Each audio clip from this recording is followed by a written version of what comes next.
Hello guys, welcome back again. So we are starting chapter number 3, contract law.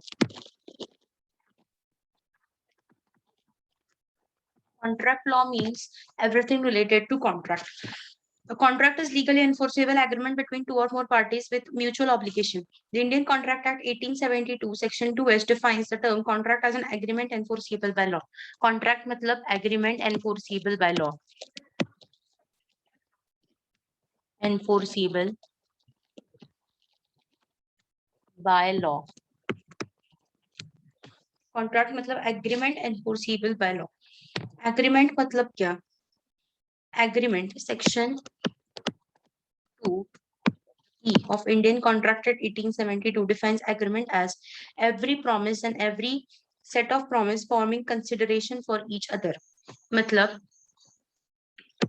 ये बंदा है और ये एक बंदा है, तो इन दोनों ने प्रॉमिस किया है कि तुम मुझे आम दो, मैं तुम्हें पैसे दूंगा. तो this promise is called agreement. Promise for each other. Okay. Then a promise is what? A promise is defined as an accepted proposal. मतलब इसने ये प्रपोजल एक्सेप्ट किया और इसने भी प्रपोजल एक्सेप्ट किया, तो उसको बोलते हैं प्रॉमिस. ठीक है. Now we can conclude a contract is an agreement is a promise, and a promise is an accepted proposal. An agreement becomes a contract when following conditions are satisfied.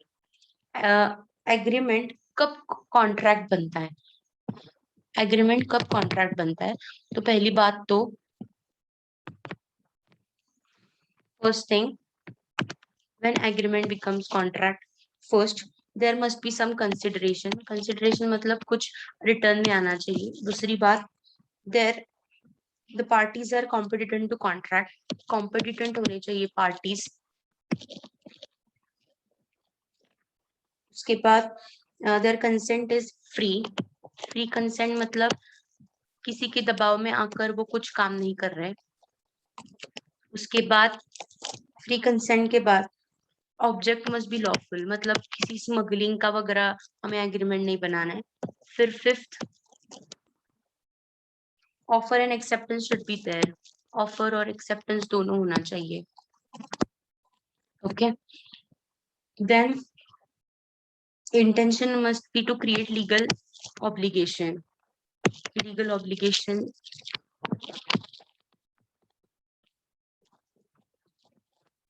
के बाद the terms of agreement must not be vague. Vague मतलब जो हम कुछ कर ही नहीं सकते, ऐसे एग्रीमेंट नहीं होने चाहिए. उसके बाद the agreement must be capable of performance. Capable of performance.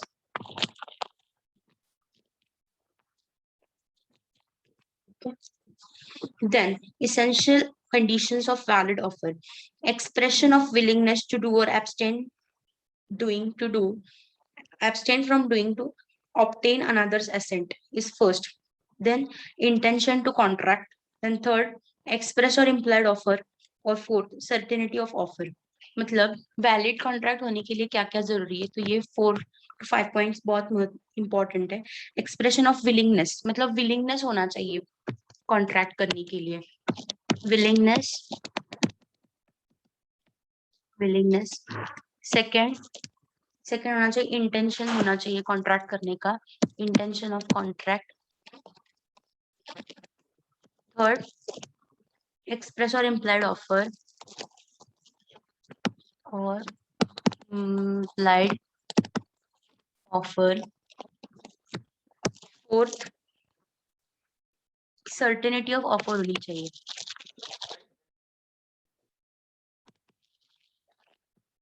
Certainty of offer means offer should be certain. कोई वेग ऑफर नहीं होना चाहिए. मतलब मैं तुम्हें आम 100 रुपए पर KG बेचूंगा. This must be certainty. Communication of offer. The proposal must be communicated to other party. This is very much important.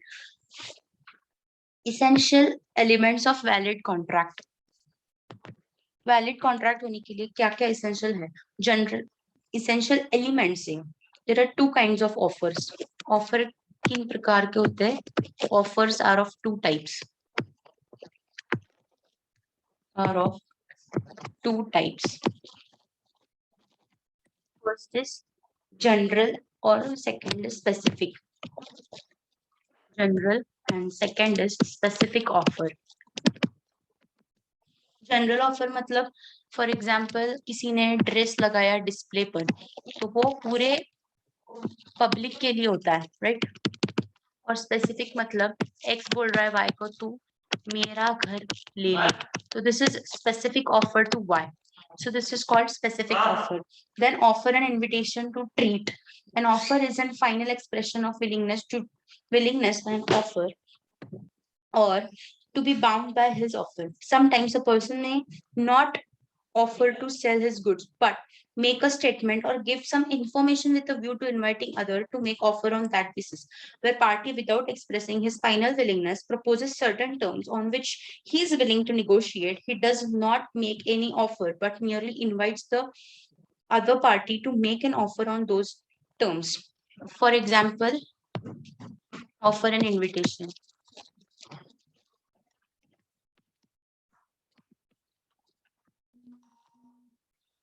Offer and invitation मतलब एग्जाम्पल हम ले सकते हैं एक बुक सेलर है ये और ये है एक परचेसर इस बुक सेलर ने ये कैटलॉग दिखाया इसको A bookseller sent a catalog of books indicating price of various books to many person. ये हमेशा जिसके पास जाता था ये कैटलॉग दिखाता था और बोलता था कि ये बुक्स है और इसकी ये प्राइस है. This is an invitation to treat. The interested party may make an offer and a bookseller may accept or reject the offer.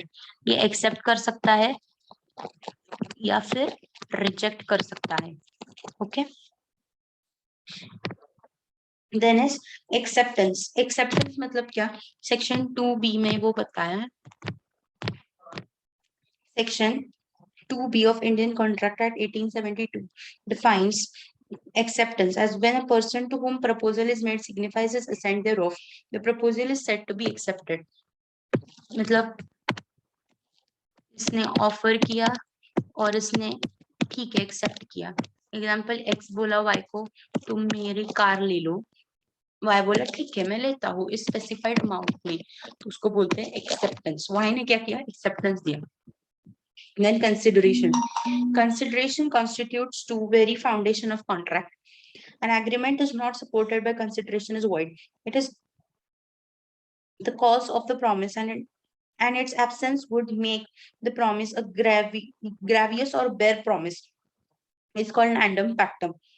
Consideration is the price for which promise of offer is bought. If A makes an agreement to sell his laptop to B for 10,000, then 10,000 is consideration for A's promise to sell his laptop. Consideration means something in return. Something in return. Return. मतलब कुछ तो return में होना चाहिए. For example,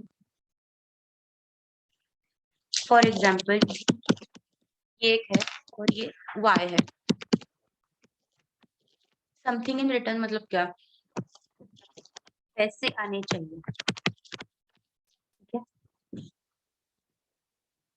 अगर पैसे नहीं होंगे या फिर हम कुछ कंसिडरेशन के अलावा कुछ बनाए तो उसका इफेक्ट होता है नैंडम पैक्टम.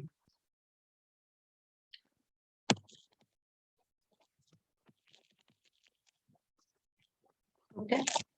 Then comes this capacity of contract. कौन कौन कॉन्ट्रैक्ट कर सकता है? तो the person who is of sound mind और जिसको कॉन्ट्रैक्ट के टर्म समझ में आ रहे हो. तो इनकम्पिटिटेंट पर्सन कौन है कॉन्ट्रैक्ट के? ये इंपॉर्टेंट है इसलिए मैं जब भी मैं रेड पेन यूज करूंगी तो समझ लीजिए कि ये शायद इंपॉर्टेंट है. इनकम्पिटिटेंट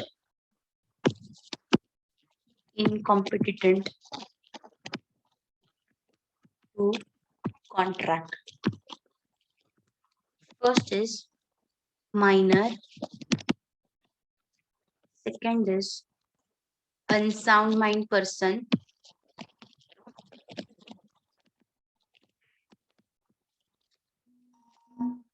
third is person disqualified by law,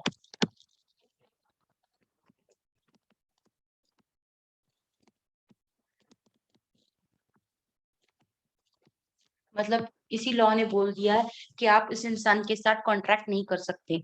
for example, अगर एलियन एनिमी है,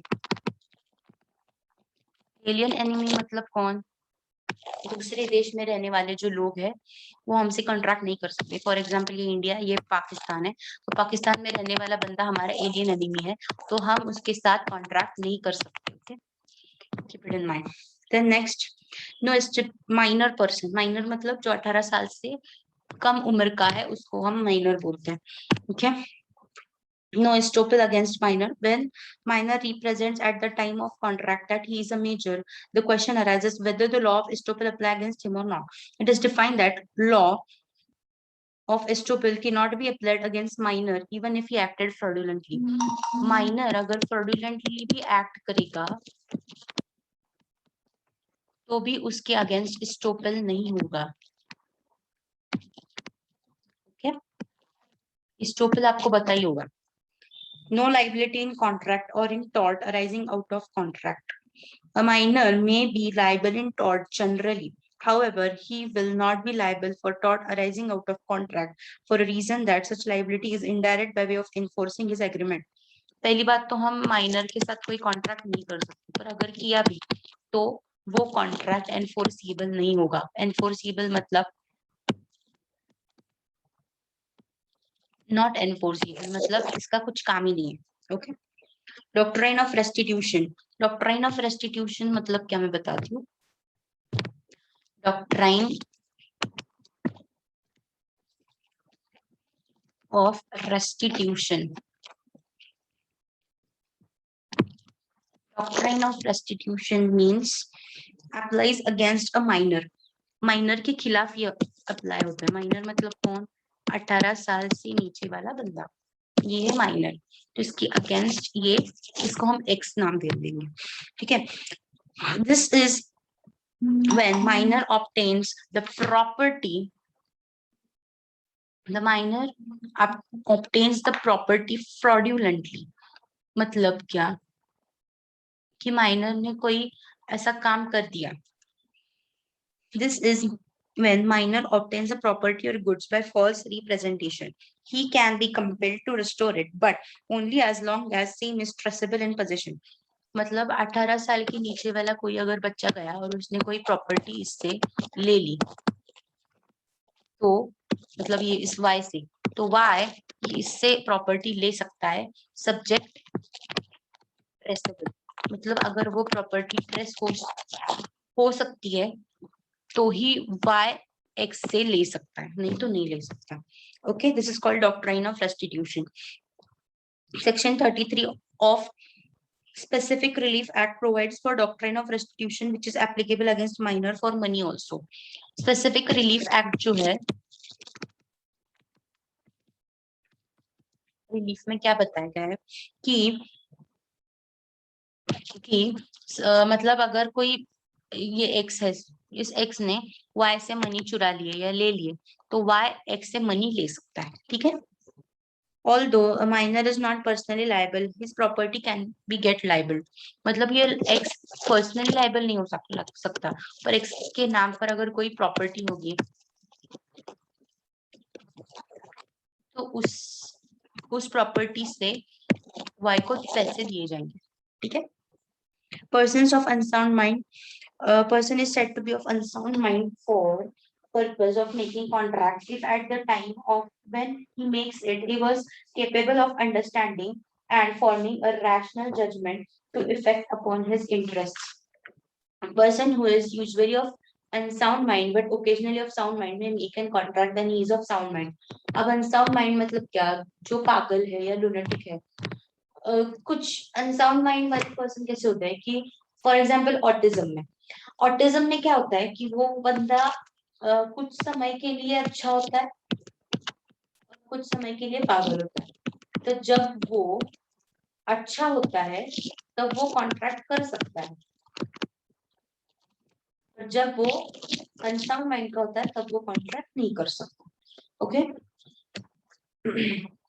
डिस्क्वालिफाइड पर्सन मतलब मैंने अभी आपको बताया कि alien enemies, foreign sovereign, ambassadors, the incompetent person are those who are disqualified by contracting by law. मतलब लॉ ने ही बताया कि हम उस से कॉन्ट्रैक्ट नहीं कर सकते. फॉर एग्जाम्पल हम पाकिस्तान के बंदे से कॉन्ट्रैक्ट नहीं कर सकते. Okay, then comes is disqualified person. हो गया फ्री कंसेंट. कंसेंट मतलब क्या? मान देना कुछ तो कॉन्ट्रैक्ट में. जब हम मान लेते हैं तब हम क्या करते हैं? तो उस कॉन्ट्रैक्ट के नीचे साइन कर देते हैं. फॉर एग्जाम्पल कॉन्ट्रैक्ट है तो इसमें जो इनिशियल्स है या डिटेल्स है ये हम पढ़ लेते हैं, बराबर. और पढ़ने के बाद इसके नीचे हम साइन कर लेते हैं, ओके एक्सेप्टेड. तो इसको बोलते हैं कंसेंट. अब ये जो कंसेंट है जो हमने सोच समझ कर पढ़कर साइन किया है वो फ्री होना चाहिए. कैसा होना चाहिए? Free consent. फ्री मतलब मुफ्त में नहीं. फ्री मतलब किसी के दबाव में ना आकर, किसी मतलब कॉन्ट्रैक्ट के डिटेल्स कुछ समझकर और कुछ और ही लिखकर, ऐसा मतलब फ्री होना चाहिए. You should understand it properly, you should analyze it, then you should sign it. So it is called free consent. Okay, consent. Two or more persons are set to consent. अब contract में एक बंदा तो नहीं कर सकता, of course दो या दो से ज्यादा लोग ही होंगे कॉन्ट्रैक्ट में. तो बोलते हैं फ्री कंसेंट कब है? तब ये तीनों जब साइन करेंगे एट अ टाइम, सब कुछ सोच समझ कर at same time in same sense. मतलब तीनों ने सेंस एक ही होना चाहिए माइंड में कि हाँ ये मैंने अच्छे से कॉन्ट्रैक्ट समझ लिया और मैं अच्छे से इसको पढ़ के ही साइन कर रहा हूँ. इन्होंने तीनों ने अच्छे से समझ लिया है सब कुछ दिमाग में, ठीक है, और एट अ टाइम साइन कर रहे हैं और किसी का किसी के ऊपर प्रेशर नहीं है. सब अपने वॉलंटरीली वो साइन करने वाले. Okay, this is also known as consensus ad idem. इस पर एमसीक्यू आ सकता है, इसको मैं रेड पेन से लिखूंगी. कॉन्सेंसस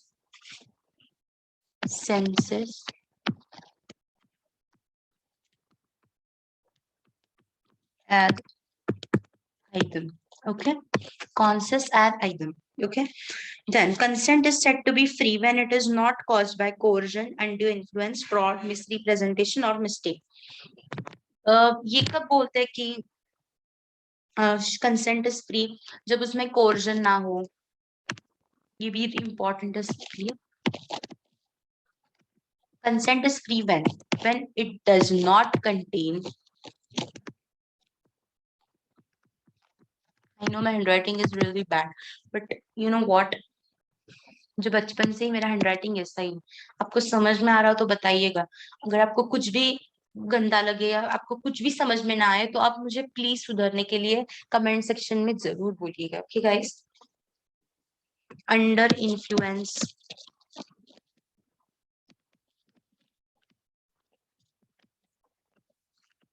फिर फ्रॉड, फिर आता है misrepresentation,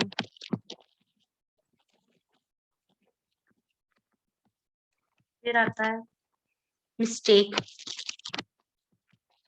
okay, so free consent मतलब इसमें ये नहीं होने चाहिए coercion, undue influence, fraud, misrepresentation और मिस्टेक. अब कोर्जन मतलब क्या? मैं इसका मीनिंग सामने शॉर्ट फॉर्म में लिख दूंगी, मैं पढ़ूंगी और फिर शॉर्ट फॉर्म में लिख दूंगी. Okay, coercion, an agreement to which consent is caused by coercion is voidable at the option of party whose consent was so caused. A consent is caused by coercion when it is obtained by committing or threatening to commit any act forbidden by Indian Penal Code, unlawfully detaining or threatening to detain any person.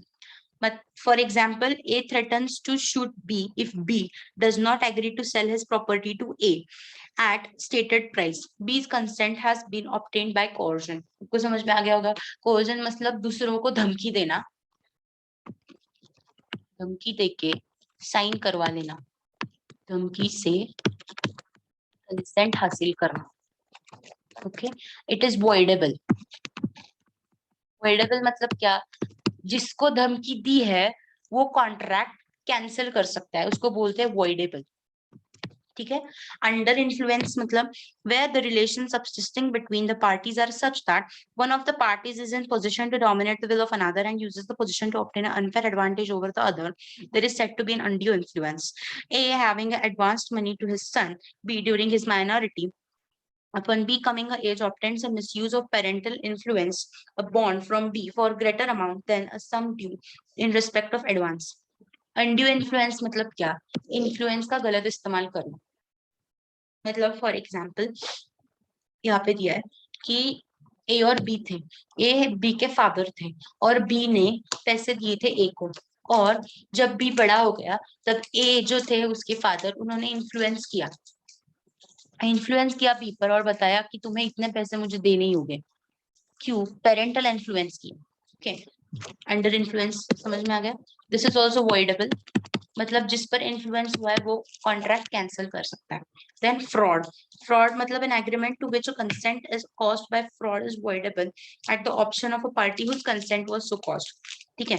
Fraud means and includes any of the following act committed by a party to a contract or with his convenience or with the agent done with the intent to deceive or induce a person to enter into a contract. The suggestion that fact is true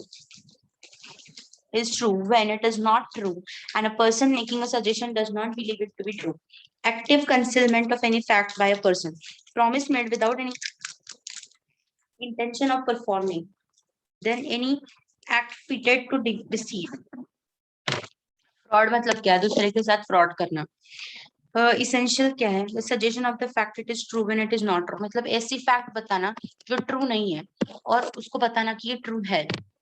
Then second, active concealment of any fact. किसी fact को छुपा देना, उसको बोलते हैं concealment. फिर promise made without any intention of performing. Promise कर दिया, मैं मुझे पता है मैं follow नहीं करने वाला, पर फिर भी promise कर दिया. Fourth, any act fitted to deceive. मतलब ऐसा कोई act किया जिससे सामने वाले को हम deceive मतलब फंसाना चाहते हैं. Any act or omission as a law specifically declares to be fraudulent. ऐसा कोई act करना या ऐसा कोई काम ना करना जो हमें law बताता है कि हमें नहीं करना चाहिए. Okay. Then mistake. This is also voidable. जिसके साथ defraud हुआ है, fraud हुआ है, वो contract cancel कर सकता है. Misrepresentation. अब ये क्या है? Misrepresentation मतलब a contract, the consent to which is induced by misrepresentation is voidable at the option of deceived party. मतलब जिसके साथ गलत हुआ है, ओके, वो कैंसिल कर सकता है, उसको बोलते हैं voidable contract. Misrepresentation मतलब क्या? Misrepresentation is misstatement of fact, material of contract. When a person makes a false statement which he himself believes to be true and he does not intend to deceive the other party, there is a misrepresentation. Misrepresentation मतलब क्या? ये दो बंदे हैं, X और ये for example Y. X ने बताया कि इस स्टेटमेंट जो कॉन्ट्रैक्ट है उसने समझा, उसको लगा कि इस कॉन्ट्रैक्ट का मीनिंग यही है, और Y को भी वही समझाया, तो उसमें मिसरिप्रेजेंटेशन हो गया. एक्चुअली वो कॉन्ट्रैक्ट में जो इसेंशियल्स थे वो अलग थे, पर वो डिसीव मतलब उसको फंसाना नहीं चाहता था, पर उससे गलती हो गई, तो उसके पास कैंसिल करने का ऑप्शन है, उसको बोलते हैं वॉइडेबल. मिस्टेक मतलब क्या? पूरा का पूरा मिस्टेक करना. Mistake means erroneous belief of something. Mistake makes the contract void. अब मिस्टेक में दोनों पार्टी गलत है, इसलिए वो बन जाता है वॉइड. वॉइड मतलब कॉन्ट्रैक्ट ही नहीं है, एग्रीमेंट ही नहीं है, तो void. Okay, this is void. Void contract. अब ये याद रखिए, बाकी सारे वॉइडेबल वॉइडेबल वॉइडेबल एमसीक्यू में आ सकता है. Mistake is a dash type of contract, void, voidable, or anything, right? Void. Okay guys, it may defeat the consent altogether or may mislead the parties as to the purpose which they contemplated. इसमें mislead हो जाती है पूरी की पूरी parties he. Okay, mistake. Limitation on freedom of contract. For the validity of contract, it is essential that consideration and object should be lawful. A contract object of which is opposed to the law and land may be either unlawful or simply void, depending upon the way provisions of the law which it is opposed. The object and consideration may, in some cases, same thing, but may also be different.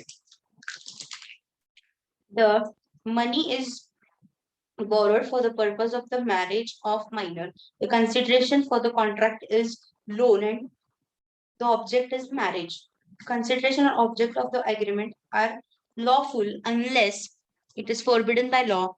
It is such nature that it would defeat the provision of law. It is fraudulent. It involves or implies injury to person or property. The court regards it as immoral or opposed to public property.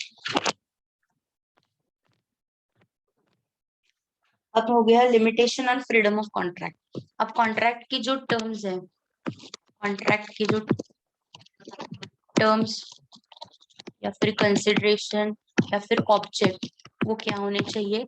Lawful होने चाहिए. They should not be forbidden by law. Forbidden by law. Forbidden मतलब law ने इसको मना नहीं करना चाहिए. It is of such nature that would defeat the provision of law. जिससे लॉ का इंसल्ट हो रहा है. उसके बाद इस इज फ्रॉड्यूलेंट. फ्रॉड्यूलेंट नहीं होने चाहिए. Third, it involves or implies injury to the person or property of another. जिससे दूसरे की प्रॉपर्टी को हार्म नहीं होना चाहिए. ऐसा कॉन्ट्रैक्ट नहीं बनाना चाहिए. मतलब एक्स और वाई ने बनाया कॉन्ट्रैक्ट बनाया कि हम इसका घर तोड़ देंगे. This is not a contract. Okay. Then ऐसा कॉन्ट्रैक्ट नहीं होना चाहिए जो कोर्ट इमोरल बताए. मतलब स्मगलिंग का कॉन्ट्रैक्ट, हम दोनों मतलब ड्रग स्मगल करेंगे, ऐसा कॉन्ट्रैक्ट नहीं बनाना चाहिए. This is void. ठीक है. Void agreements. अब वॉइड एग्रीमेंट आ गए. कॉन्ट्रैक्ट नहीं, क्या आ गए? Void agreements. मतलब एग्रीमेंट्स ही वॉइड है, उसको कॉन्ट्रैक्ट बनने का सवाल ही नहीं आता. Mistake is word. Mistake is word. Please repeat.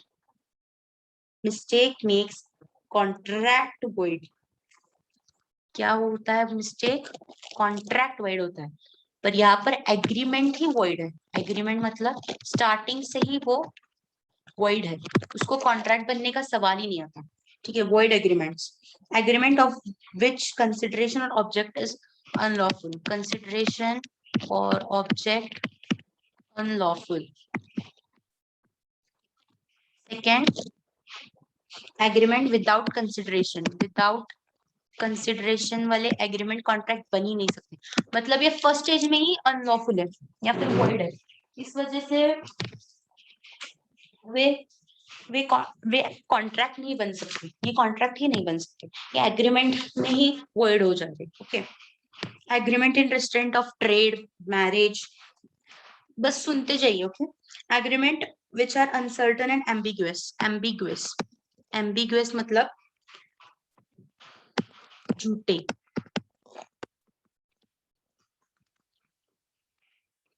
Agreement which are uncertain and ambiguous. Agreement by way of vigor. Agreement to do impossible act.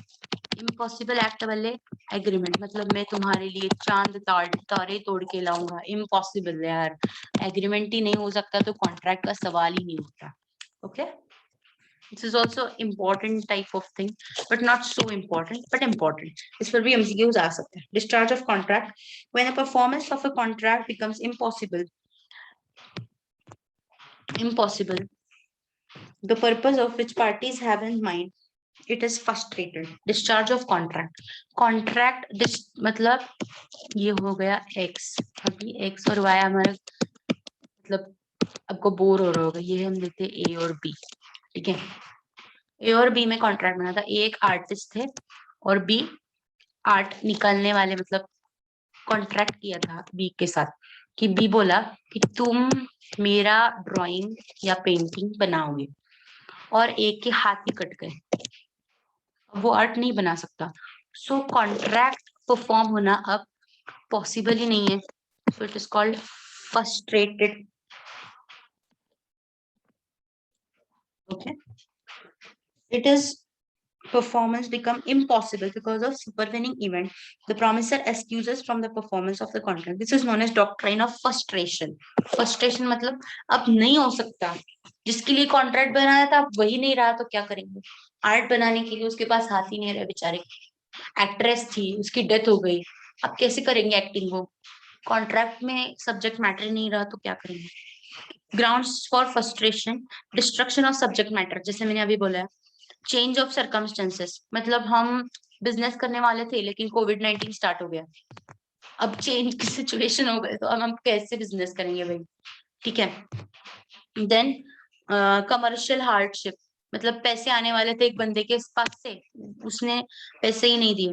Non occurrence of complete contemplated event, मतलब वो event होने वाली थी, मतलब marriage के लिए contract बना था पर मैरिज ही नहीं हुआ, contract is not valid. Frustrated agreement, death और इनकैपेसिटी ऑफ पार्टी, जैसे मैंने आर्टिस्ट का बताया, एक्ट्रेस का बताया, सॉरी। गवर्नमेंट और लेजिस्लेटिव इंटरवेंशन, गवर्नमेंट के कुछ पॉलिसीज बदल गए, जैसे मैंने कोविड-19 का बताया। इंटरवेंशन ऑफ वॉर, जैसे अभी वॉर की सिचुएशन अफगान में आई है, तो वहां पर भी कॉन्ट्रैक्ट नहीं हो सकता, ठीक है। This is a good example. अब हमारा कॉन्ट्रैक्ट की चैप्टर हो गया, हम चाह रहे हैं चैप्टर नंबर 4 की ओर। Chapter 4 is of tort. Tort is a civil wrong. Tort is not a crime. मतलब किसी को थप्पड़ मारना, किसी को ऐसे गुदगुली करना, इसको टॉर्ट बोलते हैं। सामने वाले को परेशानी होती है पर उसकी डेथ नहीं होती। छोटे छोटे मतलब हम जो करते रहते हैं ना, हमेशा बार बार किसी को तंग करते हैं, तो उसको टॉर्ट बोलते हैं। Okay, it is a civil wrong and not a crime, keep it in mind. The word tort has been derived from a Latin term tortium, derived from which term? Sorry, Latin tortium, Tortum. मैंने क्यों बताया, MCQ में आ सकता है, ठीक है। Then हमारे फिर से सैलमन जी आ गए, वो हमारा पीछा ही नहीं छोड़ते भाई। क्यों सैलमन जी, हमारा पीछा छोड़ दो ना भाई, क्या लगा के रखा है। Salmon defined it is a civil wrong for which remedy in common law action for unliquidated damages and which is not exclusively the breach of contract or breach of trust or merely equitable obligation. Salmond ji बताते हैं कि ये ना ही contract का breach है, Salmond ji है हमारे, ये सैलमन जी बोलते हैं कि टॉर्ट मतलब क्या, in which remedy in common law of action is, मतलब सिविल लॉ में इसका निवारण होगा, और वो क्या नहीं है। This is not exclusively a breach of contract, it is not a breach of contract, मतलब कोई कॉन्ट्रैक्ट ब्रेक नहीं हुआ यहाँ पर, ना ही ब्रीच ऑफ ट्रस्ट हुआ है, मैंने आपको कल ही बताया था ब्रीच ऑफ ट्रस्ट मतलब क्या, ना ही यहाँ पर कुछ गलत हुआ है। मैंने आपको सीधी सादी बात देते हैं, आप जाते जाते हो किसी को चाटा मार देते हो तो वो टॉर्ट है। आप जाते जाते हो किसी को, आपको ऐसे ही मजा आया और आपने गुदगुदी गुदगुदी कर दी, ये भी टॉर्ट है। Okay, you're neither there is a breach of contract, breach of trust, you're ना ही कहाँ पर क्राइम हुआ है। ओके, हमारे सैलमन जी ने ये डेफिनेशन दी है, हमारे सैलमन जी बहुत अच्छे होशियार है। Okay, unliquidated, it is that fact which enables us to distinguish tort from other civil wrongs like breach of contract or breach of trust, where damages may be liquidated. Liquidated damages means such compensation which have been previously determined or agreed by the parties, जैसे मैंने आपको बताया। Nature of tort. Tort is not a crime, tort is not a breach of contract, and tort is not a breach of trust. Keep it in mind, these three things. Tort is not a crime, tort is not a crime, not a breach of trust, not a breach of contract. Breach मतलब break. Okay. Tort and crime is a private wrong and crime is a public wrong. ठीक है. Since tort is considered to be the private wrong, the injured party himself has to file a suit as plaintiff. As if at any stage the injured party likes, he may agree to compromise with the tortfeasor and withdraw the suit filed by him. Tortfeasor मतलब यहाँ पर compromise possible है. Tort में क्या possible है? Compromise. मतलब जाते जाते हमने किसी को चाटा मारा, जोर से चाटा लगाया और उसने जाकर केस कर दी, तो वो आ गया किसके अंडर? टॉर्ट के अंदर। और फिर हमने माफी मांग ली वगैरह सब कुछ हो गया, वो बोला ठीक है हम कॉम्प्रोमाइज कर लेते, तुम मुझे इतना कॉम्पेंसेट कर दो ठीक है, हम कॉम्प्रोमाइज कर लेंगे। ठीक है, टॉर्ट क्या, इन टॉर्ट कॉम्प्रोमाइज इज पॉसिबल। क्या क्राइम में कॉम्प्रोमाइज हो सकता है? मतलब मैंने किसी का मर्डर कर दिया और मैं फिर कोर्ट को बोल रही हूँ, मैंने माफी मांग ली, भाई भाई प्लीज कॉम्प्रोमाइज कर दो ना। कोर्ट बोलेगा पागल है क्या, जा घर जा, घर घर भी नहीं, जेल जा। Okay, tort and breach of contract. A breach of contract results from a breach of duty undertaken by the parties to perform with their free consent. A tort, on other hand, results from breach of such duties which are not undertaken by parties themselves, but which is imposed by law.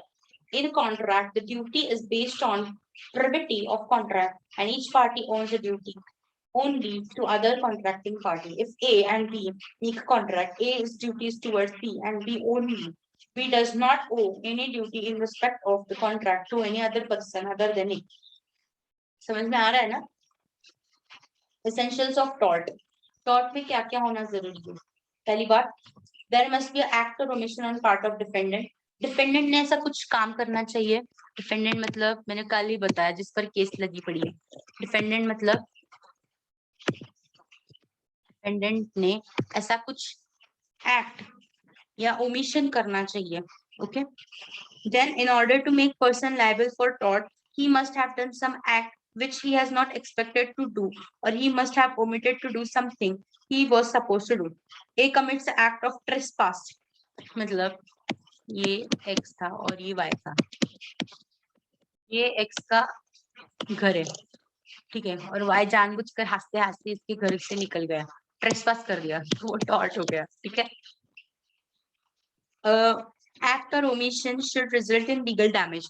इसको अब legal damage भी हो गया, मतलब वो चल रहा था इसके घर से, इसने जाते वक्त इसमें घर में जो पेड़ पौधे थे छोटे छोटे लगाए हुए, इसने सब स्टैम्प करते हुए चला गया, तो उसने टॉर्ट किया। ठीक है, following are two important maxim in this concept. Injuria sine damnum, it means violation of legal right without causing any harm. इसमें दो मैक्सिम है, injuria sine damnum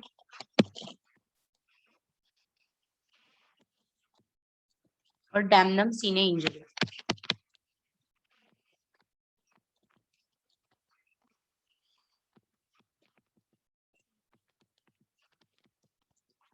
इंजुरिया सीने डैमनम और डैमनम सीने इंजुरी इंपॉर्टेंट है, आ सकता है फिर से रेड। इंजुरिया सीने डैमनम मतलब क्या, means violation of legal right. यहाँ पर लीगल राइट का वायोलेशन हुआ है विदाउट कॉजिंग एनी हार्म। यहाँ पर किसी का हार्म नहीं हुआ है, पर इसको इंजुरी हुई है। फॉर एग्जाम्पल ये एक्स है और ये वाई है। अब एक्स वाई का कंटल आ गया बाबा, किसी का नाम ले ले, क्या कौन सा नाम ले, ये अंकिता और ये है हमारा प्यारा Hrithik Roshan. I know the example is bad, but see क्या हुआ, ए ने यहाँ पर शॉप खोला था और आर ने यहाँ पर सामने कंपटीशन करने के लिए वही शॉप खोला। मतलब फॉर एग्जाम्पल ये फिश का शॉप है और इसने भी फिश का शॉप खोला और सारे कस्टमर अंकिता के ऋतिक रोशन के यहाँ फिश शॉप में जाने लगे स्टेप बाय स्टेप करके, और एक्स को हो गई इंजुरी। पर यहाँ पर इसका उसको कोई लीगल डैमेज तो नहीं हुआ, इसने कंपटीशन के लिए खोला था दुकान, पर कॉम्पिट तो कोई भी कर सकता है ना, इसको डैमेज हो रहा है पता है, बट कोई लीगल डैमेज तो नहीं हो रहा। ओके, देन कम्स डैमनम सीने इंजुरिया, मतलब यहाँ पर डैमेज हुआ है लीगल लीगल फॉर्म में, कोई तो डैमेज हुआ है विदाउट इंजुरी, मतलब यहाँ पर इसको इंजुरी नहीं हुई। फॉर एग्जाम्पल ये था वोटर, ये वोट करने जा रहा था, ठीक है, और इसको वोट करने के लिए नहीं दिया, वो बोला तुम वोट नहीं करोगे, वोट नहीं करोगे। इसका लीगल राइट है, राइट, उसका लीगल राइट चेंज हो गया, बताए उसको इंजुरी कुछ नहीं हुई, पर फिर भी इसके लीगल राइट चले गए इसकी वजह से, तो उसको बोलते हैं डैमनम सीने इंजुरिया। Then general defenses, voluntary non-fit injuria means no man can enforce a right which he has voluntarily waived or abandoned. If a person voluntarily agrees to suffer some harm, he is not allowed to complain for that. His consent serves as good defense against it. यहाँ पर ये क्या बोला गया है? Voluntary non-fit injuria. VOLT. अब ये another maxim है, याद रखिए मैक्सिम के नाम नॉन इंजुरिया मतलब क्या? वॉलेंटरी नॉन फिट इंजुरिया मतलब क्या? वॉलेंटरी नॉन फिट इंजुरिया मतलब कॉजिंग इंजुरी। ओके, किसी प्रकार की इंजुरी करनी है, क्यों हुई? आप ही ने बोला था इसको हम डिफेंस में यूज नहीं कर सकते। फॉर एग्जाम्पल ये एक्स है और ये वाई है। एक्स के घर में पार्टी थी और उसने वाई को इनवाइट किया था और वाई आ गया उसके घर में और बैठा था। एक्स बोला you have trespassed my house, you have trespassed my house. तुमने मेरे आकर घर में मतलब तुम मेरे घर में आए और तुमने ट्रेस्पास किया है मेरा घर। तो वाई बोलेगा अबे तूने तो मुझे इनवाइट किया था ना। और वो एक्स गया कोर्ट में, कोर्ट क्या बोलेगा? अबे तूने ही तो इनविटेशन दिया था ना वाई वाई को कि तू मेरे घर आना और पार्टी में इनवाइट किया था, और जब वो आ गया है अब तुम बोल रहे हो कि नहीं नहीं आ सकते, ऐसे कैसे? दिस इज नॉट गुड ना। तो यहाँ पर टॉर्ट के लिए वो डिफेंस नहीं यूज कर सकता है। Okay, limitation on the scope of doctrine. Rescue cases when plaintiff voluntarily encounters a risk to rescue somebody from imminent danger created by wrongful act of defendant, he cannot be met with the defense of voluntary non-fit injuria.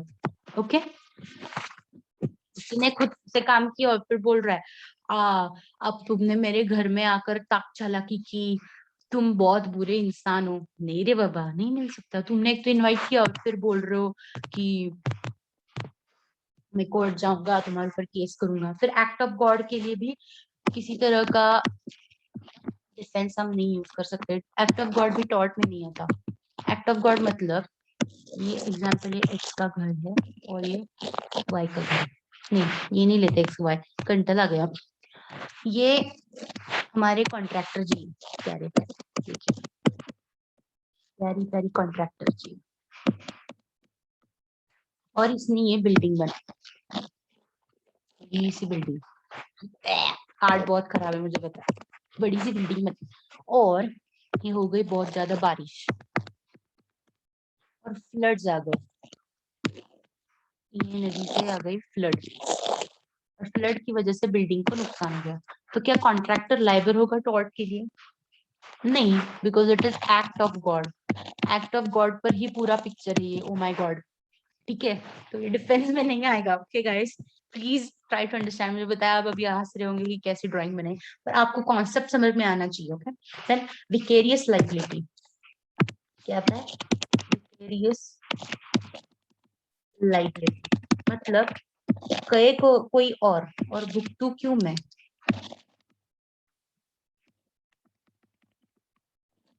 करे कोई और भुगतेंगे हम। Example, liability of principal for the tort of his agent, liability of partner for each partner's tort, liability of master for the tort of his servant। मतलब ये x और ये x क्या है? प्रिंसिपल, और ये है एजेंट। तो एजेंट ने कुछ गंदा काम किया, प्रिंसिपल लायबल। बी है सर्वेंट और ये है मास्टर। बी ने कुछ काम किया, मास्टर लायबल। फिर ये है पार्टनर, ये है दूसरा पार्टनर, इसने कुछ कांड किया, ये लायबल। Okay, understanding principal and agent. Example देती चलूंगी मैं प्रिंसिपल और एजेंट का। एग्जाम्पल लेते चलना। If owner of a car asked his friend to drive his car while driving, car was collided with bus, the owner of the car is held liable. Okay, partner, आपको तो partnership पूरा act ही पता होगा। One partner is liable for the act of another partner. Okay, master and servant, a car driver and servant of B, if he negligently knocks down X, B is liable for that. Vicarious liability of state, state मतलब हमारी प्यारी प्यारी government जो हमारी है। तो liability कब होगी उनकी? नॉन सॉवरेन फंक्शंस में। मतलब अगर ये हमारी गवर्नमेंट है, हमारी गवर्नमेंट, ठीक है, और ये गवर्नमेंट के नीचे काम करने वाले लोग हैं, गवर्नमेंट गवर्नमेंट में नौकरी करने वाले लोग। अब इनमें से अगर कोई गलती होगी तो क्या गवर्नमेंट लायबल होगी? तो किस काम के लिए होगी? गवर्नमेंट सर्वेंट से होगी। गवर्नमेंट सर्वेंट से गलती तो किस काम के लिए होगी? Non sovereign function, non sovereign function, non sovereign function, but not in case of sovereign. Non sovereign मतलब क्या? गवर्नमेंट जो काम करती है वही उसी के लिए गवर्नमेंट लायबल। अगर गवर्नमेंट कोई प्राइवेट जो लोग काम करते हैं वही गवर्नमेंट करता है तो उसके लिए गवर्नमेंट लायबल नहीं है। मतलब ट्रेन, डैम्स, अगर इनमें से कोई गलती हो गई तो गवर्नमेंट सर्वेंट से ये काम करते हुए कोई गलती हो गई तो गवर्नमेंट लायबल है। बाकी हॉस्पिटल वगैरह के लिए तो प्राइवेट लोग भी काम करते हैं, government is not liable. Okay. Negligence. There are two theories of the meaning of term negligence. One is subjective and other is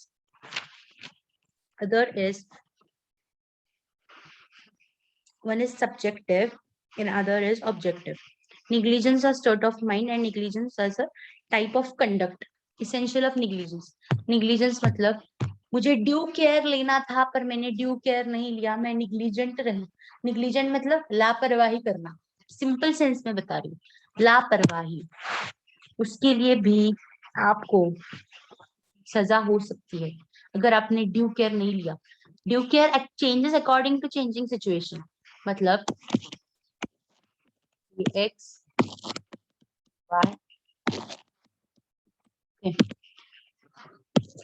Y Z, Z थी ओनर, एक्स थी केयर टेकर, सॉरी वाई थी care taker और X था जेड का बच्चा। तो Y की क्या है? ड्यू केयर लेना एक्स की। अगर एक्स को कुछ हो जाता है तो Y is liable. Due care changes according to changing situation.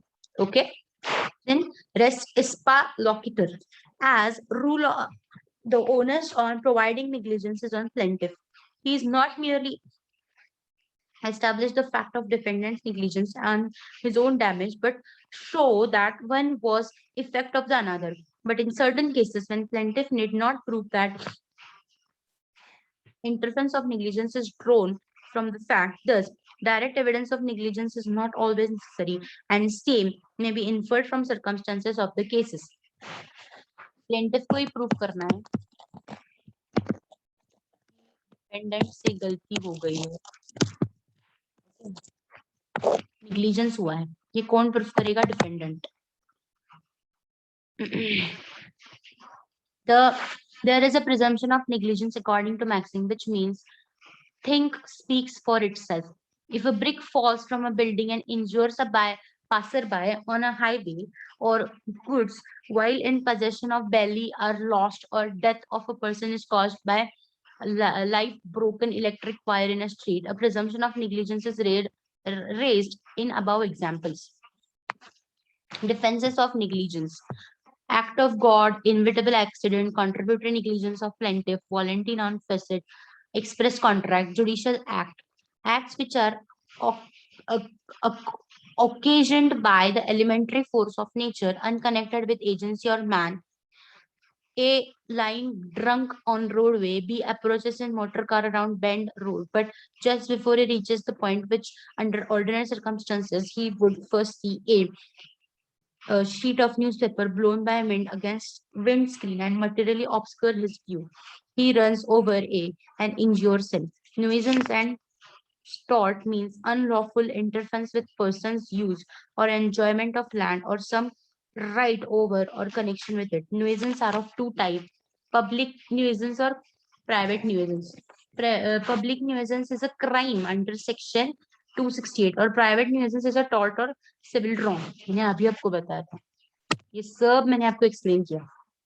Damages इन न्यूजेंस, अगर हमने किसी पब्लिक में कुछ रॉन्ग कर दिया तो वो होता है इंडियन पिनल कोड में पनिश। पनिशमेंट। प्राइवेट न्यूइजेंस, किसी को थप्पड़ वप्पड़ मार दिया तो वो टॉर्ट होता है। और सिविल रॉन्ग, और इसमें प्रूफ किसको करना पड़ता है, प्लेंटिफ को। और यहाँ पर इन्फरेंसेस ड्रॉ कर सकते हैं। ओके। डिफमेशन, डिफमेशन मतलब क्या, किसी का रेपुटेशन को हार्म करना। Defamation is a tort which injures the reputation of someone. Defame करना मतलब, डिफेम करना मतलब, मैं आपको सीरियसली बता रही हूँ, ये है एक्स और वाई। ओके। और ये है पब्लिक।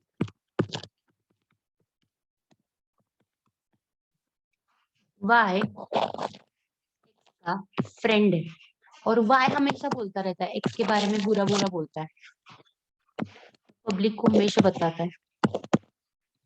एक्स है ना, एक्स बताता है, स्पोकन बताता है कि एक्स पागल है।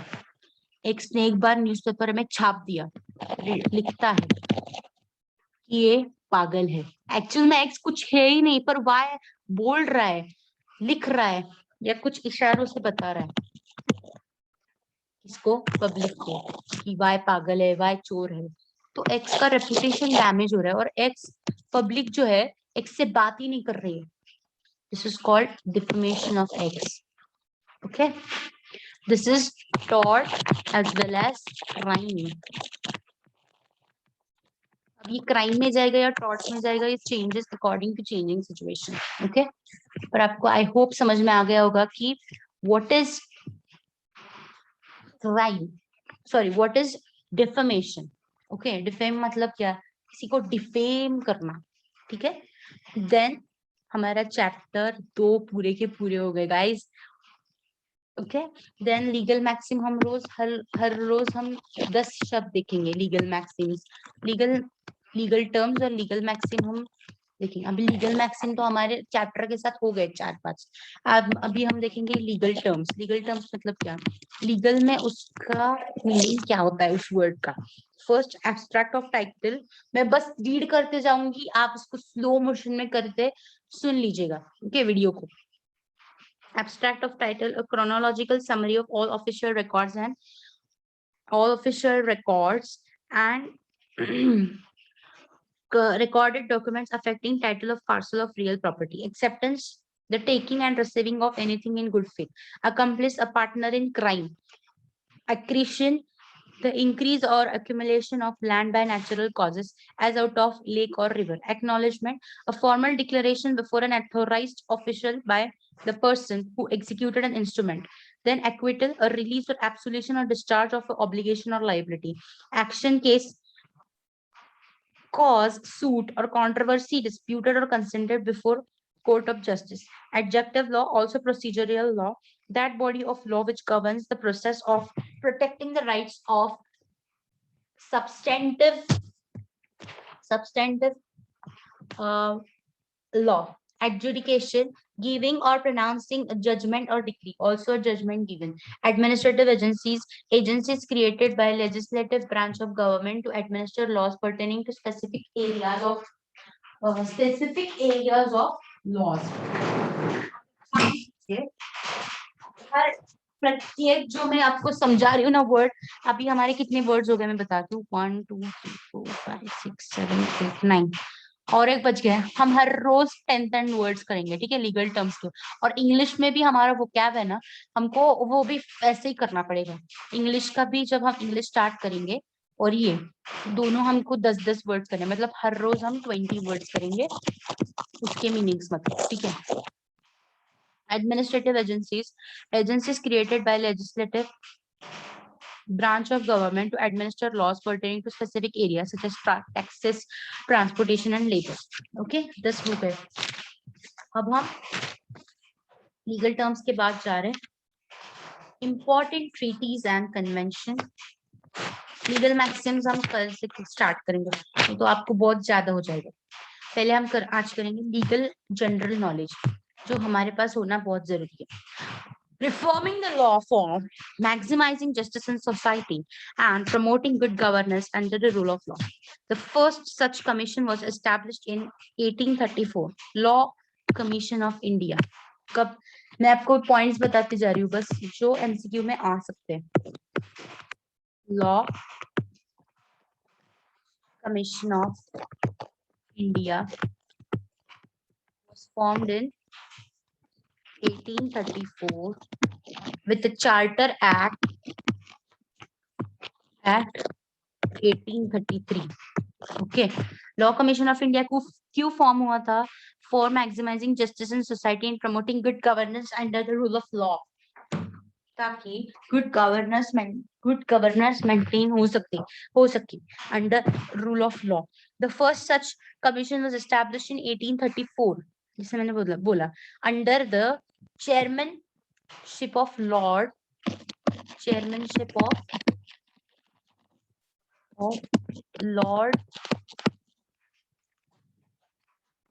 Macaulay.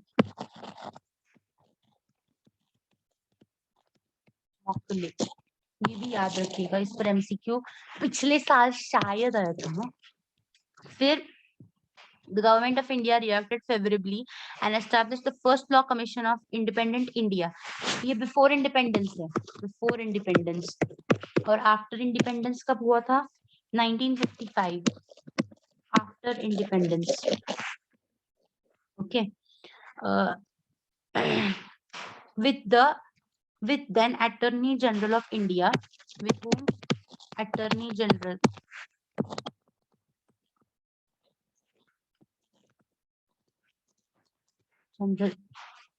of India, Attorney General of India, Mr. C. Sitawald, sorry, Mr. M.C.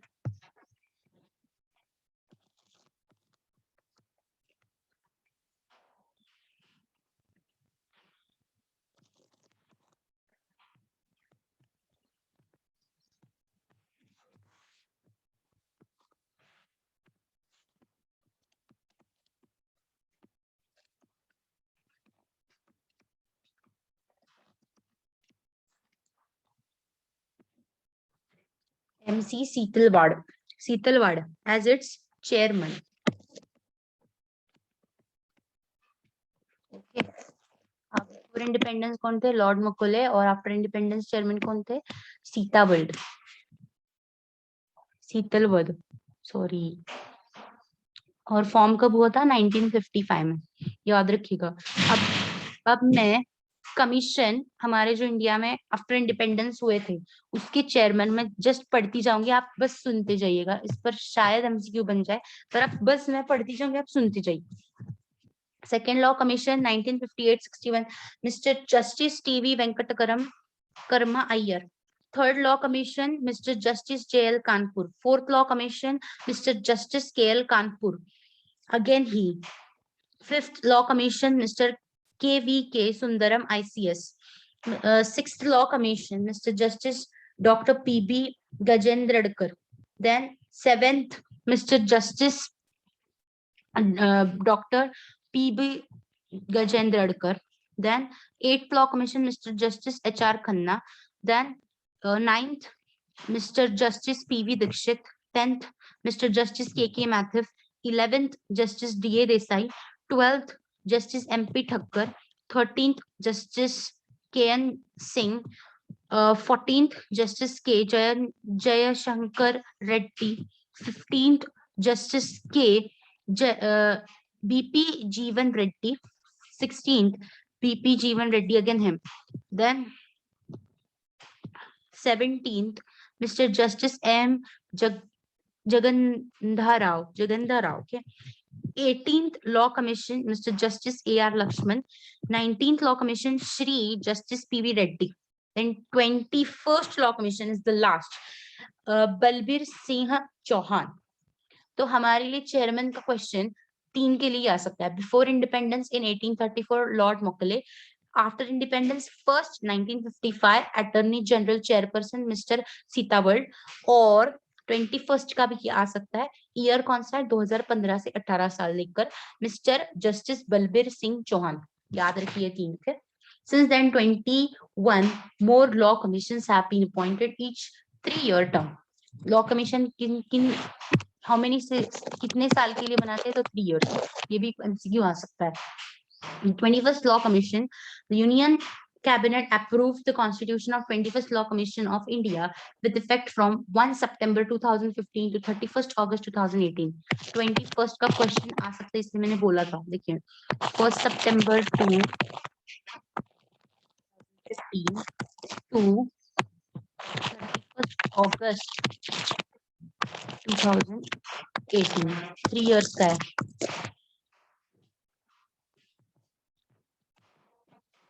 Okay, functions of Law Commission. The Law Commission shall, on reference made to it by central government or so modo, undertake research in law and review of existing laws in India for making reforms and enhancing. अब function क्या क्या है मैं बस पढ़ती जाऊंगी, आप ध्यान से सुनते जाइएगा। Identification of law which are no longer relevant, मतलब ये law of relevant नहीं लगते। Second, suggestion enactment of new legislation may be necessary, कौन सा नया law लगेगा। Third, considering the convening to government its view on any subject, मतलब किस subject पर आप concentrate कीजिए वो बताएगा। Considering the request for providing research of foreign, the foreign के लिए कौन से laws हमें लगाने चाहिए foreign trade करने के लिए। Preparing and submitting to central government from time to time reports. Then preparing such other functions as may be assigned by central government from time to time. Okay, तो ये काम है। इंपॉर्टेंट ट्रीटीज और convention, chapter 8 हमारा start हो चुका है। Chapter 8 अभी ये वीडियो में स्टॉप कर रही हूँ, हम नेक्स्ट वीडियो में देखेंगे। ओके।